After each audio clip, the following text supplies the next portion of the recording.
This is Aarthi from Ocean Conservancy. Have you ever wondered where all the plastic in the ocean comes from?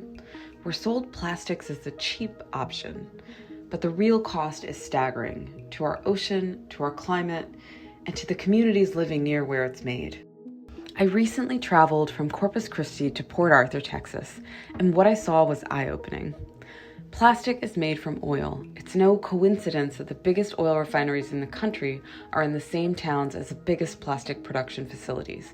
They're crisscrossed by miles of oil pipelines and tanks. The fact is, our plastic problem is an oil problem. From 2010 to 2018, Big Oil pumped $200 billion into the petrochemicals industry that makes plastic. But when I visited some of the places where that money ended up, it didn't look like the communities around them had benefited. They had paid a price. Here's John Beard, a community advocate in Port Arthur, Texas.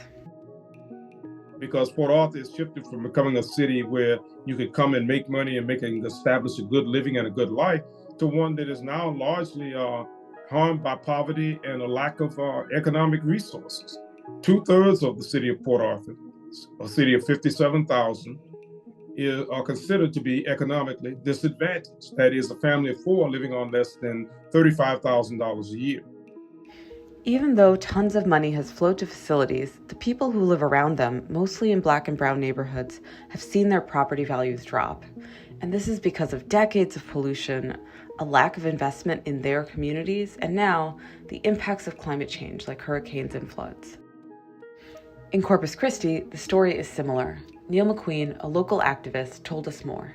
We have on the Texas coast here several large factories, and their permits that are given to them by the state agency, environmental agency, TCEQ, allow them to emit tons of air pollutants. Generally speaking, the statistics show that Corpus Christi has a very high asthma rate among children. It's got a high level of birth defects versus other cities in the country, and there's a high level of diabetes. The areas where plastics are made have some of the worst air quality and highest rates of cancer and respiratory diseases in the country, and accidents and explosions are really common. Well, the neighborhood around the fire of the TPC explosion that happened in 2019, the effect was devastating. Matter of fact, there's a playground just a couple of 100 feet at most from their fence line. Matter of fact, the fence line is the demarcation between playground, one of the high schools in the area, Port Neches Groves High School's football field and other athletic fields are there. And not only did I hear the explosion that rumbled on for several seconds, but then I felt the shockwave when it hit my house. The convenience of disposable plastics come at a high price, paid by these communities as well as our ocean and our climate. It's not just an environmental issue, it's a question of equity and justice. Help us hold plastic producers accountable. Click the link to add your name and support the Protecting Communities from Plastics Act. Together, we can protect our communities and our ocean.